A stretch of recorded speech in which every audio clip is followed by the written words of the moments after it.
ಖರ್ಗೆ ಸಾಹೇಬ್ರಿಗೆ ಕೊಟ್ಟಿರಲಿಲ್ಲ, ಧರ್ಮ್ ಸಿಂಗ್ಗೆ ಕೊಟ್ಟಿರಲಿಲ್ಲ, ಅವರೆಲ್ಲ ಚೀಫ್ ಮಿನಿಸ್ಟರ್ಗಳಾಗಲಿಲ್ವಾ? ಎಲ್ಲ ಪೇಷನ್ಸಿಂದ ಈ ಸಂದರ್ಭದಲ್ಲಿ ಇರಬೇಕಾಗ್ತದೆ. Party is very much important.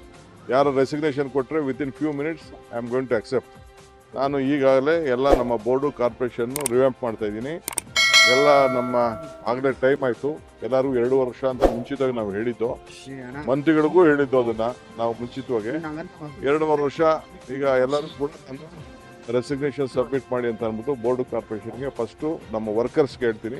Workers ಎಲ್ಲ ಫಸ್ಟು ಫಿಲಪ್ ಮಾಡ್ತೀನಿ, ಆಮೇಲೆ MLAsನ ಕರೆದು ಒಬ್ಬೊಬ್ಬರನ್ನೇ ಮಾತಾಡ್ತೀನಿ.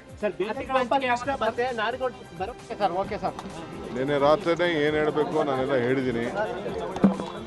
ಏನಾದ್ರು ಇದ್ದರೆ ಖಂಡಿತ ನಿಮ್ಮನ್ನ ಕರಿತೀನಿ. ಸೊ ಅಂಥದ್ದೇನು ಹೊಸ್ತೇನಿಲ್ಲ. ಈಗ ನ್ಯಾನೋ ಕಾನ್ಫರೆನ್ಸ್ ಇದೆ, ಅದಕ್ಕೆ ಇನಾಗ್ರೇಟ್ ಮಾಡಬೇಕಾಗಿದೆ. ಕೆಲವು ಎಂಗೇಜ್ಮೆಂಟ್ಸ್ ಇದೆ, ಕೆಲವು ರಿವ್ಯೂಸ್ ಇದೆ. ಎಲ್ಲ ಮಂತ್ರಿಗಳಿಗೆ ನಾನು ಕೂಡಲೇ ನಾಳೆಯಿಂದನೇ ಎಲ್ಲ ಬರ ಪರಿಹಾರಕ್ಕೆ, ಬರ, ಅತಿವೃಷ್ಟಿ, ಅನಾವೃಷ್ಟಿ ಇವಕ್ಕೆಲ್ಲ ಭೇಟಿ ಮಾಡಬೇಕು ಅಂತ ಹೇಳಿದ್ದೀನಿ. ಟೈಮ್ ವೇಸ್ಟ್ ಮಾಡಿಬಿಡಿ ಅಂತ. ಸೊ ನಾಳೆಯಿಂದನೇ ಎಲ್ಲ ಜಿಲ್ಲೆಗಳಿಗೆ ಹೋಗಬೇಕು ಅಂತ, ಎಲ್ಲ ಆಫೀಸರ್ಸ್ಗೂ ಎಲ್ಲ ಸೈಟ್ ವಿಸಿಟ್ಗೆ ಏರ್ಪಾಡು ಮಾಡಬೇಕು ಅಂತ ಇನ್ಸ್ಟ್ರಕ್ಷನ್ ಕೊಟ್ಟಿದ್ದೀನಿ. ಸೊ ಆ ಕೆಲಸದಲ್ಲಿ ಎಲ್ಲರೂ ಕೂಡ ತೊಡಗ್ತಾರೆ, ಎಲ್ಲ ಜಿಲ್ಲೆಗೆ ಹೋಗಬೇಕು. ಸಾಮೂಹಿಕ ರಾಜೀನಾಮೆ ಕೊಡ್ಲಿಕ್ಕೆಲ್ಲ ಮುಂದಾಗಿದ್ದಾರೆ ಯಾರು ನೋಡಿ, ರಾಜೀನಾಮೆ ಕೊಡೋರು ಇವೆಲ್ಲ ರಾಜಕೀಯದಲ್ಲಿ ನಡೀತಾ ಇರೋದು. ರಾಜೀನಾಮೆ ಕೊಡೋರ ಬಗ್ಗೆ ಯಾರು ತಡೆಯೋಕ್ಕಾಗಲ್ಲ. ಪಾರ್ಟಿ ಬೇಕು, ಅವ್ರಿಗೂ ಭವಿಷ್ಯ ಬೇಕು ಅಂತಂದರೆ ಪಕ್ಷ ಇದ್ದರೆ ಇದು.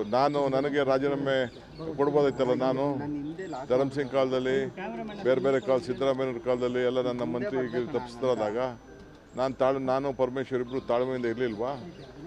ನಿನ್ನೆ ಯಾರು ಹೇಳಿಲ್ವಾ? ನಾನು ವೀರೇಂದ್ರ ಪಾಟೀಲ್ ಕಾಲದಲ್ಲಿ ಬಂಗಾರಪ್ಪನವ್ರಿಗೆ ಕೊಟ್ಟಿರಲಿಲ್ಲ, ಖರ್ಗೆ ಸಾಹೇಬ್ರಿಗೆ ಕೊಟ್ಟಿರಲಿಲ್ಲ, ಧರ್ಮ್ ಸಿಂಗ್ಗೆ ಕೊಟ್ಟಿರಲಿಲ್ಲ, ಅವರೆಲ್ಲ ಚೀಫ್ ಮಿನಿಸ್ಟರ್ಗಳಾಗಲಿಲ್ವಾ? ಇವೆಲ್ಲ ಪೇಷನ್ಸಿಂದ ಈ ಸಂದರ್ಭದಲ್ಲಿ ಇರಬೇಕಾಗ್ತದೆ. Party is very much important. ಯಾರು ರೆಸಿಗ್ನೇಷನ್ ಕೊಟ್ಟರೆ within few minutes I am going to accept. ನಾನು ಈಗಾಗಲೇ ಎಲ್ಲ ನಮ್ಮ ಬೋರ್ಡು ಕಾರ್ಪೊರೇಷನ್ನು ರಿವ್ಯಾಂಪ್ ಮಾಡ್ತಾ ಇದ್ದೀನಿ. ಎಲ್ಲ ನಮ್ಮ